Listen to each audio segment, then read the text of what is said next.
Thanks. Okay. Thank you. Okay, this is the November 29th meeting of the Outreach and Advocacy Committee for the State Board of Education. We are starting with some of our old business, which is following up on the panel that we have related to sexual assault in schools. So I know Representative Thompson mentioned doing a subsequent resolution to include the data points from the panel that we held.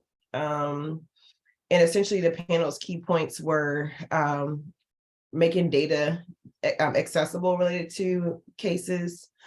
And then the whole piece about just reinforcing reporting from staff, like instead of trying to trial and figure out, you know, if a report was accurate, just reporting it to CFSA and or MPD, because some of the cases get lost in the shuffle of people trying to triage out versus reporting it to the right agency.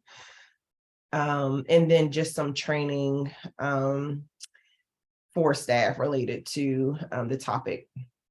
I think what we can do is update the original resolution to include those points, the more specific points from the panel. And that would be kind of the closeout for that work. What are your thoughts? You're on mute, Fraser.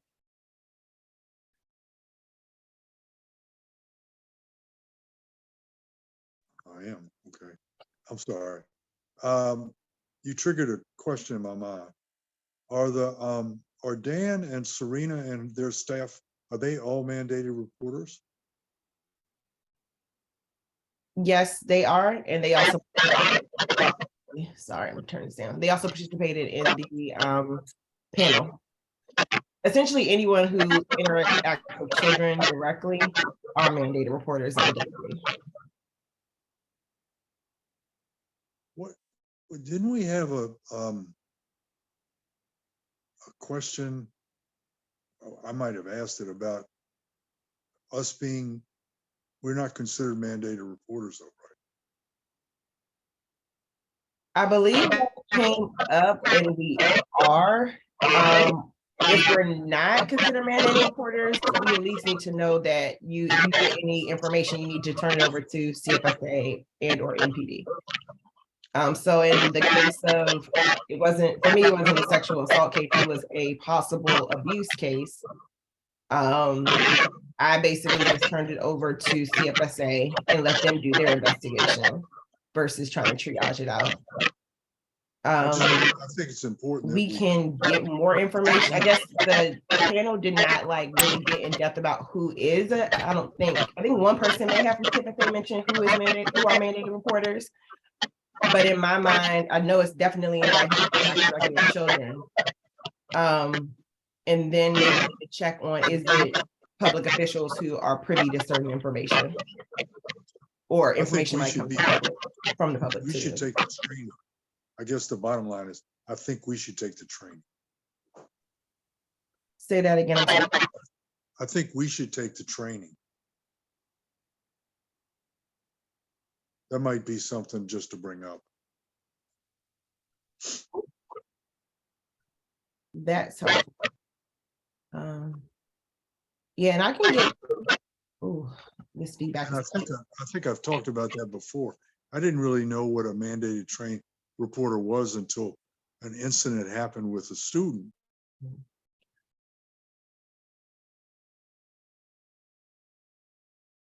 think you went on mute again, Fraser.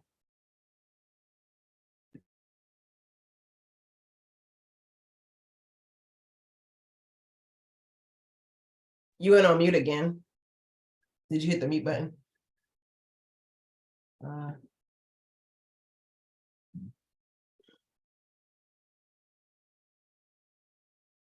Malaya, is Fraser on mute? Yep.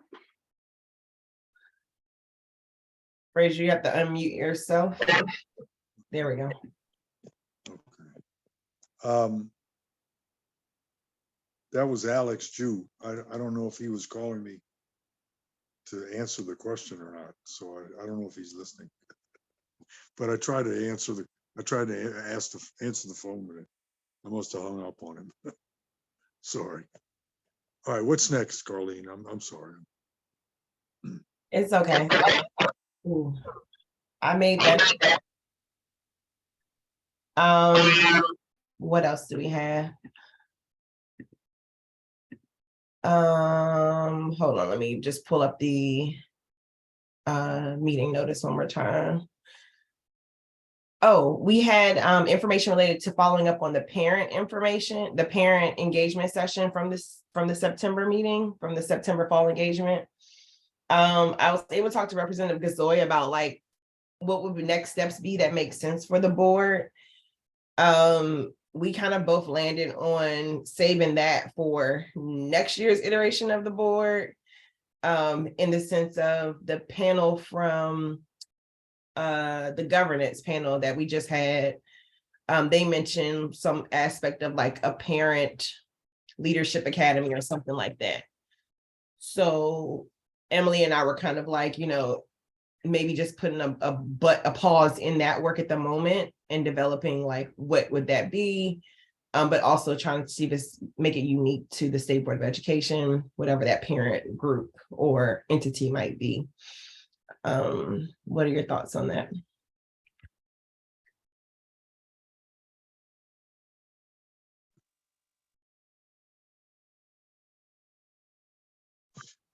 And I don't know, I keep getting muted. I don't know what's going on.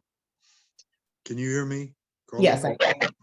So I think that's a great idea, because we really don't know the makeup of our committees, what they'll be like after January. But I think that's something we need to push. When you report out at the meeting on the business meeting, I think that I'll second the emotion about that. Definitely. Cool. Okay. Let's do topics now. Let me just pull up the agenda one more time.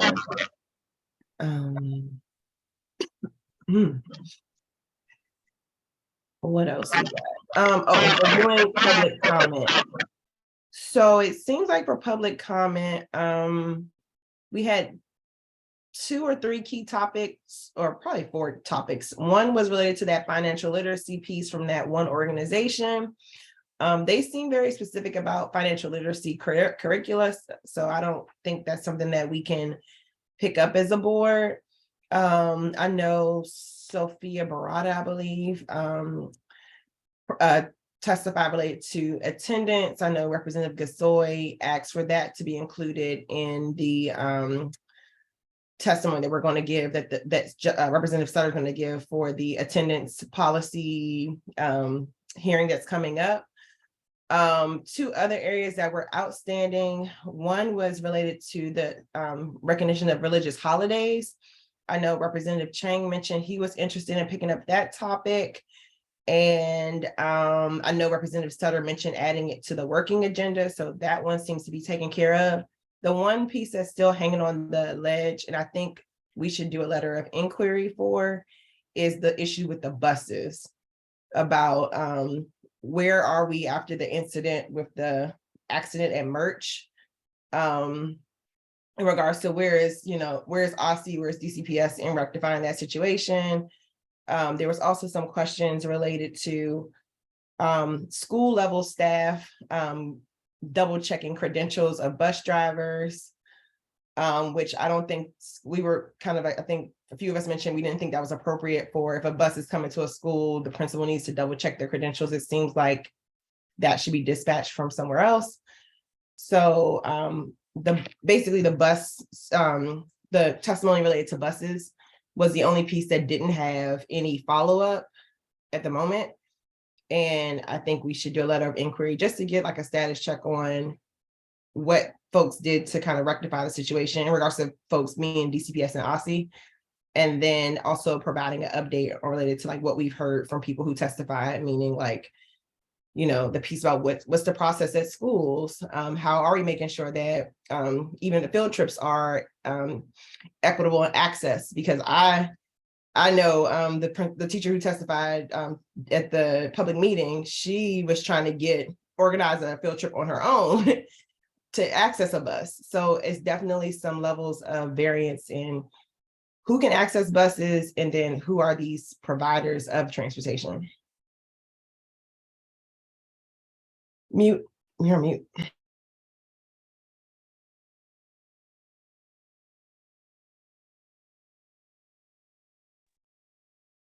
You're on mute again, Frazier. Can you hear me now?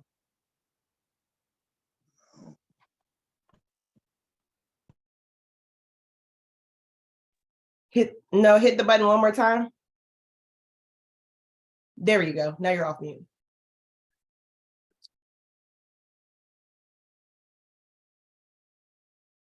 Oh, I can't hear you. How about now? Okay. I'd like to find out what OSSI's role is in the buses.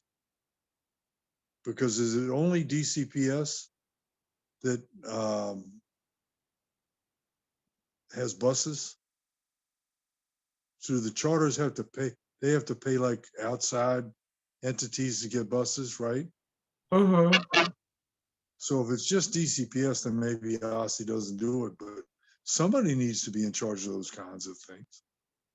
And I have a constituent who has a real horror story that we're still working on about a bus. Her daughter was left on a bus, and then another bus came another time to pick her up and took her to the wrong school, and she has special needs. I've tried to get her to come testify, but I think we need to, like you said, that letter of inquiry, we need to push that a little bit. I don't know about well, we're talking about advocacy, right? Mm-hmm. Did you know about the thing at Whittier last week when there was a big parents and union members and teachers came out to complain About about the building. Yeah.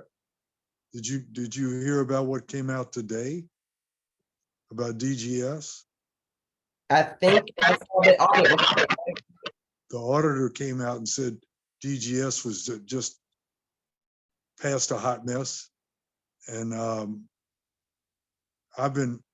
had a community meeting last night, and I mentioned to them that for the last, because it's now 4 years almost since I've been on the board, and for the last 4 years I've been talking about Whittier, and nothing's been done.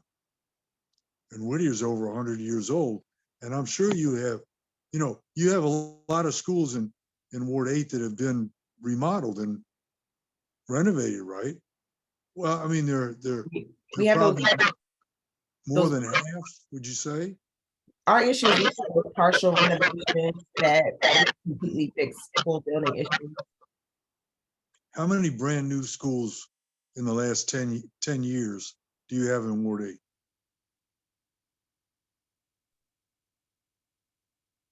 For DCPS? Yeah. I mean, like Baloo would count. Yeah, Blue, Boom. Anacostia sort of half. Yeah, and probably in my half. It's hard. Those partial renovations. Yeah. Yeah, because there are only 4 schools right now in Ward 4 that haven't been modernized. Let's put it that way. All right. But they're in horrible shape. And I was at Cardozo for 40 years, and Cardozo was remodeled, opened up in 2013, and I retired in 2017. So I was in a brand new building for 4 years. So that means I was in a brand old building for 36 years. And we didn't even have air conditioning in Cardozo until the 2000s. I mean, we didn't have any air conditioning.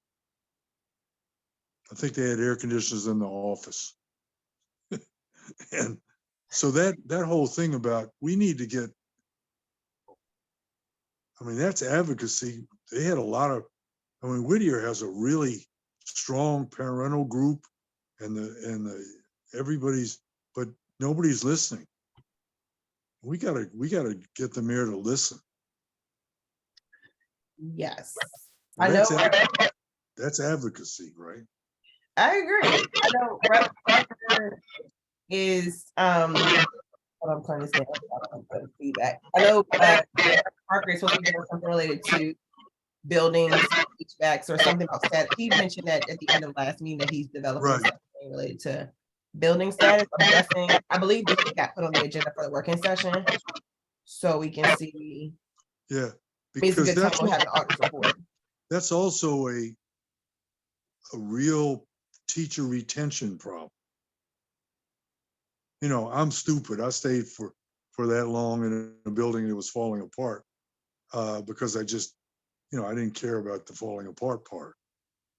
But you know, how are you going to hire new teachers and keep new teachers when you can't even get your basic things taken care of because of neglect by the system?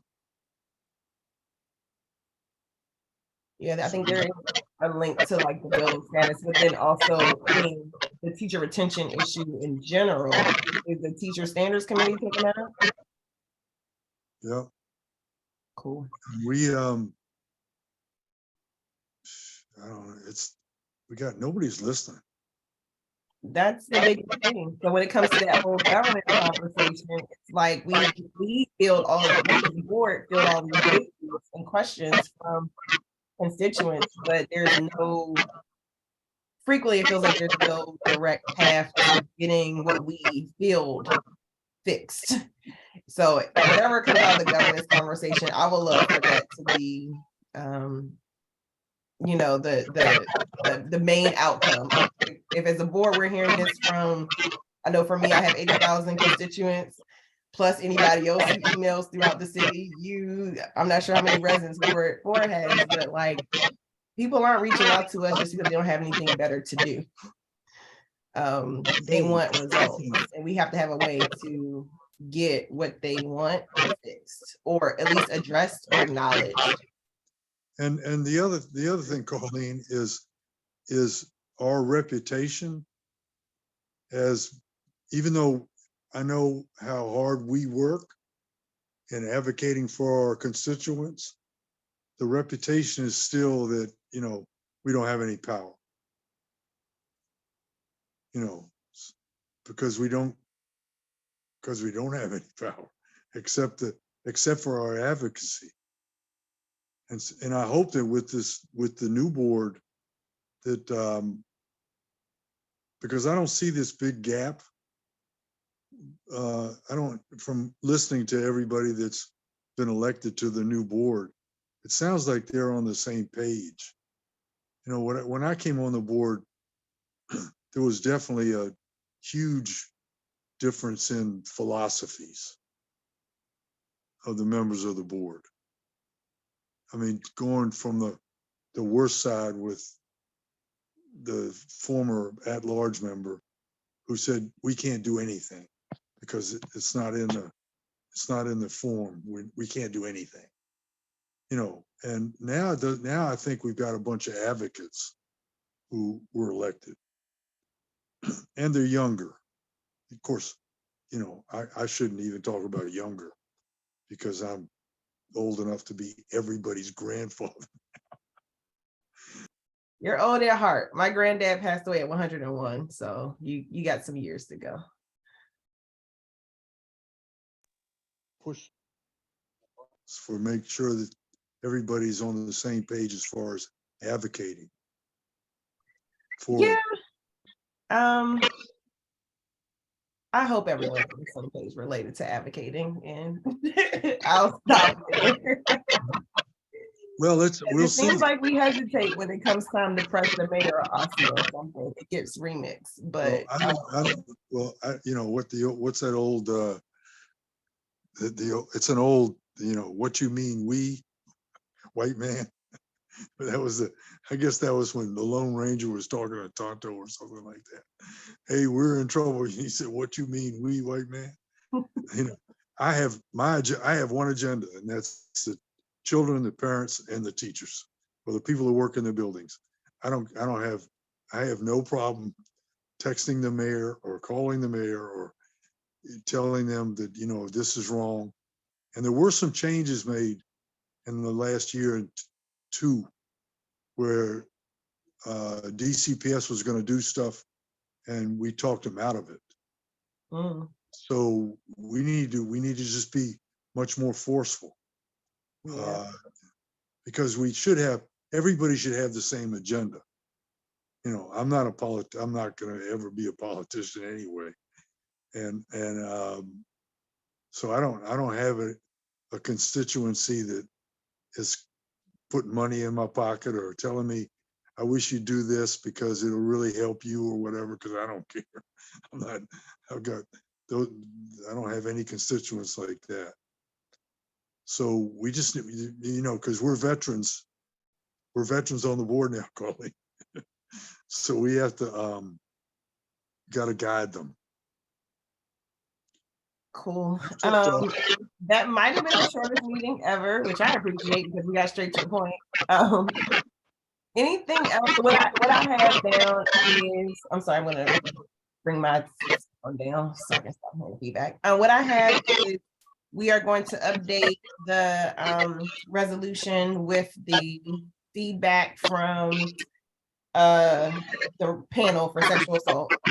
I'm also going to follow up with that question from Dan and Serena, and maybe the lady from CFSC on the panel, just to get clarity on exactly who are considered mandated reporters in DC. Because I think the panel got really into depth about just certain points, but I don't think we only briefly hit on who exactly is a mandated reporter. So I'll follow related to that. We're holding the parent engagement issue until next year. We do have 2 parents coming on the board, so that might be an opportunity.